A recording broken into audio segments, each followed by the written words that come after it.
ওকে, so এখন বাজে রাত 9টা, দেখতেই পাচ্ছ 8:59। ওকে, সো এখন আমি বসেছি আমার বিয়ের সমস্ত ফটোগুলো চুজ করতে। বিয়ের অলরেডি 3 মান্থ পেরিয়ে গেছে, সো ভাবলাম কেননা এখন বসে বসে করা যাক। প্রচুর ছবি আছে, সো ওর মধ্যে আর কি ডিসাইড করা একটু টাফ, কারণ আমার প্রত্যেকটা ছবি মনে হচ্ছে ভালো, এর মধ্যে থেকে একটু ডিসাইড করবো। তো আমি মানে মোস্ট এখন যে কটা ছবি আছে তার মধ্যে থেকে বেস্ট ছবিগুলো পাচ্ছি, তার মধ্যে থেকে সেই ফোল্ডারের মধ্যে থেকে আবার বেস্ট ছবিটা বাজাবো। একটা আমার ইচ্ছা আছে যে আমাদের নিজেদের একটা ছবি খুব বড় করে বাঁধি আমাদের মানে বেডরুমের ওয়ালে লাগানো, ওটা আমার খুব ইচ্ছা আছে, ওটা একটা করবো। আর আমার একটা অ্যালবাম হবেই, তো তার জন্য আমাদের ছবিটা দিতে হবে। কারণ দেখো, আমরা লেট করলে ফটোগ্রাফাররাও লেট করবে, ওদের তো ভালোই যদি আমরা লেট করি। সো আমি আজকে বসেছি বিয়ের কিছু কয়েকটা ছবি এডিট মানে করেছি, তোমাদেরকে একটু দেখাই। ওকে, সো তোমাদের একটু গ্লেমস আমি দেখাচ্ছি। আমি বৃদ্ধির একটা দেখো 2টো ফটো সিলেক্ট করেছি। বিয়ের আমার ছবিগুলো খুব পছন্দের, কারণ আমার বিয়ের সাজটা খুব পছন্দের ছিল। কয়েকটা তোমাদের দেখিয়ে দিচ্ছি আগে থেকেই। সো এই ছবিগুলো আমার খুব ভালো লেগেছিলো, সেই অ্যাস্থেটিক শট নেওয়া। আমার শাড়ি বলো, আমার ব্লাউজ, আমার জুয়েলারি, এভরিথিং আমি নিজে থেকে খুবই প্ল্যান করে প্রত্যেকটা করেছিলাম।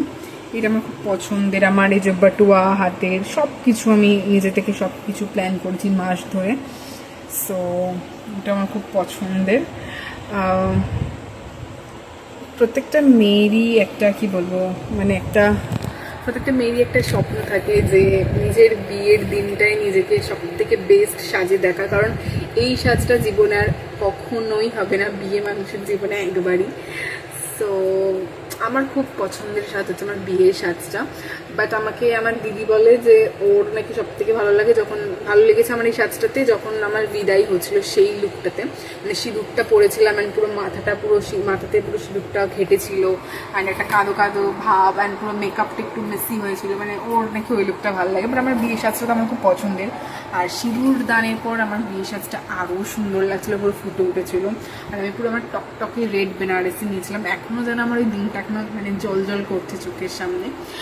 অ্যান্ড এরপরে যত আরও দিন যাবে আরও ফ্যাশনেবল জিনিস হয়ে যাবে, বিয়েটা আরও মডার্নাইজড হয়ে যাবে। বাট আমি যেটা করেছিলাম সেটা খুবই মার্জিত। অ্যান্ড অনেকে আমাকে বলেছে যে আমার মেকআপ লুকটা খুব ভালো হয়েছিল, আমার বিয়ের লুকটা। ইনফ্যাক্ট আমি যেই মেকআপ আর্টিস্টের থেকে মেকআপ করিয়েছিলাম অনেকজনকে আমি তাকে রেকমেন্ড করেছি, জানি না তারা কন্ট্যাক্ট করেছে কিনা ফার্দার মেকআপ আর্টিস্টকে, বাট আমি পার্সোনালি অনেকজনকেই করেছি।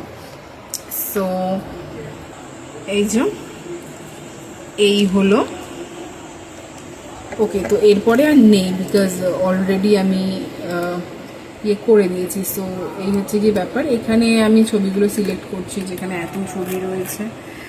সো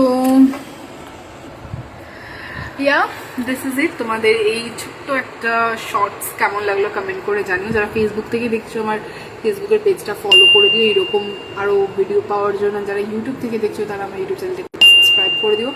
অনেক ভালো ভালো কন্টেন্ট আসছে। আমি ডেলি লাইফ ব্লগিং ভাবছি স্টার্ট করবো, অলরেডি করে দিয়েছি। অ্যান্ড আমার হানিমুন সিরিজটা অলরেডি কন্টিনিউ চলছে, সব কিছু সাইমালটেনিয়াসলি চলছে। So yeah, please let me know. By.